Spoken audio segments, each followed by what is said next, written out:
हर साल की तरह इस साल भी हेल्दी तड़का शो आपके लिए लेकर आ रहा है दिवाली स्पेशल रेसिपी। तो दिल थाम कर बैठिए और देखना ना भूलें 3 नवंबर को हमारा दिवाली स्पेशल एपिसोड।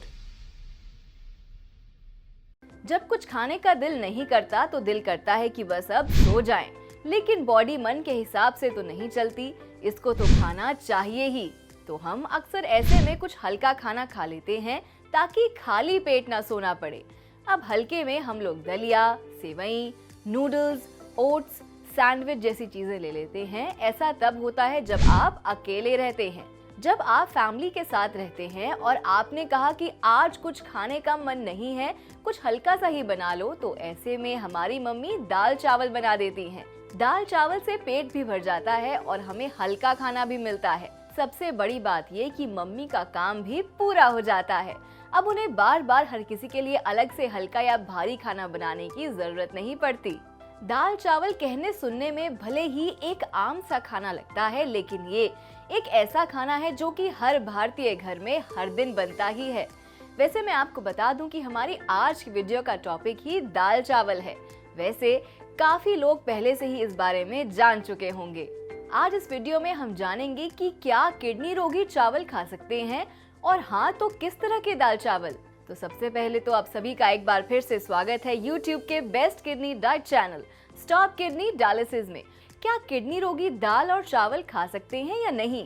तो सबसे पहली बात तो ये कि हाँ, किडनी रोगी दाल चावल दोनों ही खा सकते हैं, वो भी बड़े आराम से। हमने कुछ दिन पहले एक वीडियो बनाई थी जिसको आपने खूब प्यार भी दिया था, जिसमें मैंने आपको बताया था कि किडनी रोगी को कैसे चावल लेने चाहिए, कौन सा चावल लेना है और कौन सा नहीं, और चावल से बनी कौन कौन सी चीजें लेनी है। अगर आपने अब तक वो वीडियो नहीं देखी है तो नीचे डिस्क्रिप्शन एरिया में जाएं, वहाँ वीडियो का लिंक है। वैसे मैं आपको यहाँ एक बार फिर से बता देती हूँ कि किडनी रोगी सभी तरह के चावल ले सकते हैं। उन्हें बासमती चावल लेना है बासमती लें, खिचड़ी वाले चावल लेनी है तो खिचड़ी वाले चावल लें, कोई भी चावल लें, लेकिन बस इन चावलों से दूर रहे।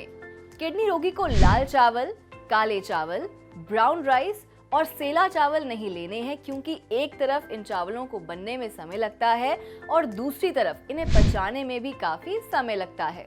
अब बात करते हैं दाल के बारे में। किडनी रोगी धुली मूंग दाल और अरहर की दाल ले सकते हैं। किडनी रोगी वैसे तो केवल धुली मूंग दाल ही ले सकते हैं, लेकिन अगर किडनी रोगी को धुली मूंग दाल से कोई परेशानी है तो इसकी जगह वो अरहर की दाल ले सकते हैं। चलिए अब जानते हैं किडनी रोगी को दाल कैसे बनानी है। तो सबसे पहले आपको मूंग की दाल को अच्छे से धोना है और उसके बाद उसे करीब 1 घंटे के लिए भिगोना होगा। बाद में उसमें आप हल्दी, सेंधा नमक और थोड़ा सा तेल डालकर उबाल लें। अब दाल को तब तक उबालना है जब तक कि वो अच्छे से गल न जाए। अब आगे क्या करना है इसकी जानकारी मैं पहले ही अपने वीडियो में दे चुकी हूँ, जिसका लिंक आपको नीचे डिस्क्रिप्शन एरिया में मिल जाएगा।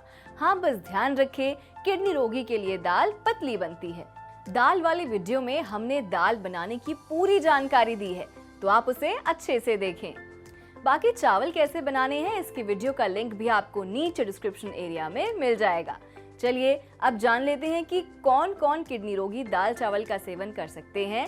इसका जवाब है कि सभी किडनी रोगी दाल चावल ले सकते हैं।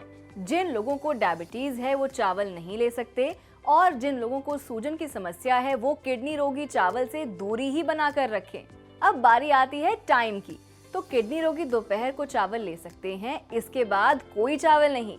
हाँ, लेकिन दाल दिन भर में किसी भी समय ले सकते हैं, लेकिन दिन में केवल एक बार ही। तो ये थी कहानी दाल और चावल की। मैं आपको आखिर में ये कहना चाहूंगी कि आप खाना वेस्ट ना करें। दाल चावल भले ही एक बहुत सिंपल खाना है, लेकिन काफी लोगों के लिए इसे कमा पाना काफी मुश्किल होता है। तो डोंट वेस्ट फूड। तो आपको हमारी आज की वीडियो कैसी लगी हमें कमेंट करके जरूर बताएं। अगर आपको डाइट से जुड़ी कोई खास जानकारी चाहिए या आपको डाइट प्लान चाहिए तो आप हमें अपनी रिपोर्ट्स नीचे डिस्क्रिप्शन एरिया में मौजूद गूगल फॉर्म के जरिए भेज सकते हैं। हम जल्द से जल्द आपको खुद कांटेक्ट करेंगे और आपकी पूरी मदद करेंगे। तो आज के लिए बस इतना ही। वीडियो को लाइक और शेयर करना बिल्कुल ना भूलें। मिलते हैं फिर अगली वीडियो में, तब तक के लिए नमस्कार।